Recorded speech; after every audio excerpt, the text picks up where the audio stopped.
Video সাহেব ধরুন একসঙ্গে, হ্যাঁ ধরুন, ঠিক আছে কেটে দিচ্ছি। হ্যাঁ চলুন।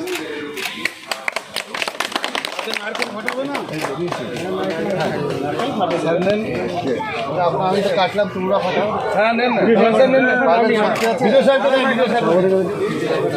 আমি তো কাটলাম, আমার লিখে দিও। গোটা গেল নিবো। হ্যাঁ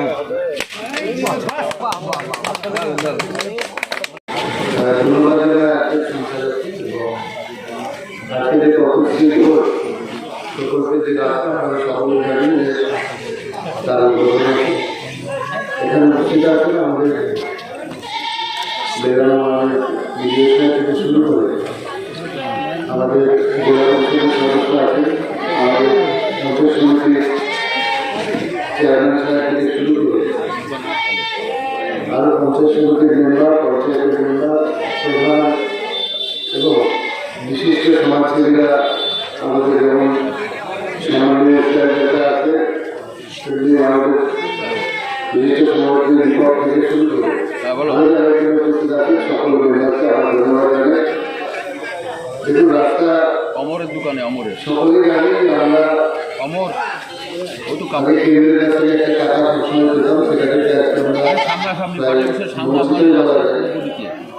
এবং সেই জায়গা থেকে দাঁড়িয়ে আমাদের মুখ্যমন্ত্রীর যে মাথায় যে করে যে পথস্থিত আজকে সেই পথস্থিত প্রত্যেকটা পঞ্চায়েতে 4টি করে রাস্তা আমরা বেড়ানো পেয়েছি। সাধারণ ঢাকা অনেক আমরা 4টি রাস্তা পেয়েছি, তারা আজকে গ্রহণ করবে এবং আমরা ধন্যবাদ জানাই আমাদের সম্মানীয় মুখ্যমন্ত্রীকে। এই রাস্তা বিভিন্ন অঞ্চলে রাস্তাঘাটের পরিস্থিতি খারাপ ছিল এবং আমরা 4টি করে রাস্তা পাওয়ার জন্য যেগুলো গুরুত্বপূর্ণ রাস্তা সেগুলো আমরা পাঠিয়েছিলাম এবং সেগুলো আজকে হয়েছে।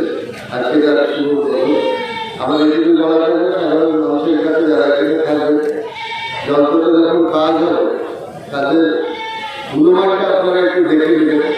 তার কারণ আমি মনে করি যে মানুষের ট্যাক্সের পয়সাতে রাস্তা হয়, আপনাদের পকেটে বসে দিয়ে সেই রাস্তা দেখার দায়িত্ব দিতে হবে এবং যে এজেন্সিরা আসবে অন্তত তাদের সাথে কথা বলে রাস্তার মান যাতে ভালো হয় সেটা আপনাদেরকে জনসাধারণকে দেখতে হবে।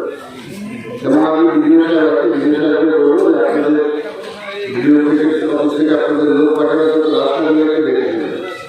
কিন্তু দেশের বক্তব্য কিছু নাই, আমরা চাই যে অন্তত রাস্তাঘাটগুলো ভালো যেখানে যেখানে প্রয়োজন।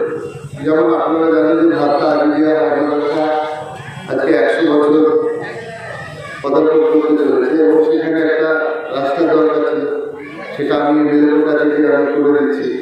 আপনারা জানেন যে কাজ শুরু হয়ে গেছে। ঠিক সেই রকম যেখানে যেখানে প্রয়োজন যারা যারা আছে, যেমন এই অঞ্চলে যারা আছে তারাও প্রত্যেকটা বুথে প্রায় 10 লক্ষ টাকার কাজ করছে। আজকে প্রত্যেক জায়গায় কিন্তু কাজ হচ্ছে। স্বাভাবিকভাবে আমাদের শুধু দায়িত্ব সেই কাজগুলোকে দেখে নেবে এবং সেই রাস্তার যত্ন নেয়, এটা আমাদের কাজ। তাই আমি সবাইকে ধন্যবাদ জানিয়ে আমার বক্তব্য শেষ করছি। সবাই ভালো থাকুন, সবাই সুস্থ থাকুন, সকলের জীবনের কামনা করে আমার বক্তব্য শেষ করছি। ধন্যবাদ।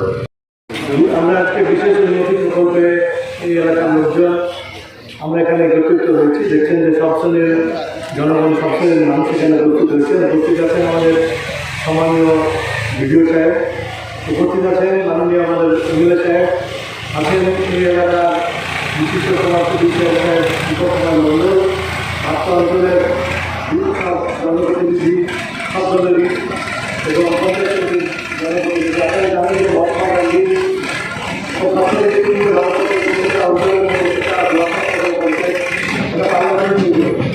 সেই পার্লামেন্টের মধ্যে সেখানকার জনগণকে তার কাজ কোথায় হবে এবং কীভাবে হবে এবং কোথায় কী প্রবলেম আছে সেটা তারাই ঠিক করবে। সেই বেসিসে রাজীব গান্ধী আপনারা জানেন ভারতবর্ষে সেই আইন পাস করে এই 30 স্তর পঞ্চায়েত তৈরি করেছিল। সেই 30 স্তর পঞ্চায়েতের একটা কাজ আজকে ভারত অঞ্চলে হচ্ছে। মাননীয় মুখ্যমন্ত্রী করেছে এবং আমরা এটা জানি যে ভারতবর্ষের যে প্রধানমন্ত্রী থাকবে তার কর্তব্য ভারতবর্ষের কীভাবে উন্নতি হবে, ভারতবর্ষে কীভাবে রাস্তাঘাট হবে, ভারতবর্ষের সাধারণ মানুষ কীভাবে ভালোভাবে থাকবে, তেমনি ভারতবর্ষের প্রত্যেকটা স্টেটের যারা মুখ্যমন্ত্রী থাকবে তাদের কর্তব্য ভারতবর্ষের পশ্চিমবাংলাবাসী কীভাবে ভালোভাবে থাকবে, কীভাবে তার যে জনগণ আছে তাদের সেই স্টেটের মুখ্যমন্ত্রী মানে তিনি সেই সমস্ত কাজ দেখাশোনা করবেন এবং সেই অঞ্চলের সেই ব্লকে যারা চেয়ারম্যান এবং এমএলএ থাকবেন তারা দেখবেন তার অঞ্চলের কাজ কিভাবে করা যায় এবং কিভাবে কাজ নিয়ে এসে আরও ভালোভাবে করা যায়, আরও কীভাবে বেশি করা যায়।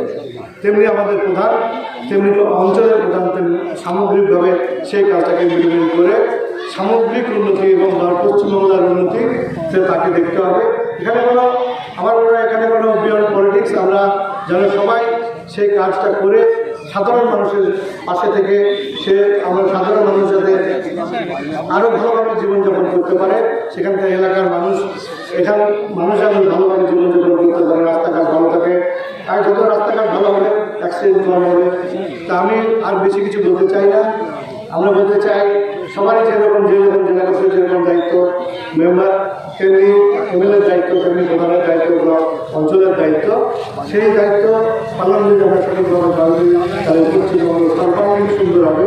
আরেকটা আমাদের মেম্বার যিনি বললেন যে এই রাস্তাটা ইমেজ থেকে এই পোল পর্যন্ত যদি এক্সটেনশন করা যায়, আমাদের এমএলএ সাহেব আছে, পঞ্চায়েত সমিতির সভাপতি আছে, প্রধান আছে, সকলকে আমি অনুরোধ করবো এক্সটেনশন করলে আরও এই রাস্তাটা সম্পূর্ণ হবে সকলকে।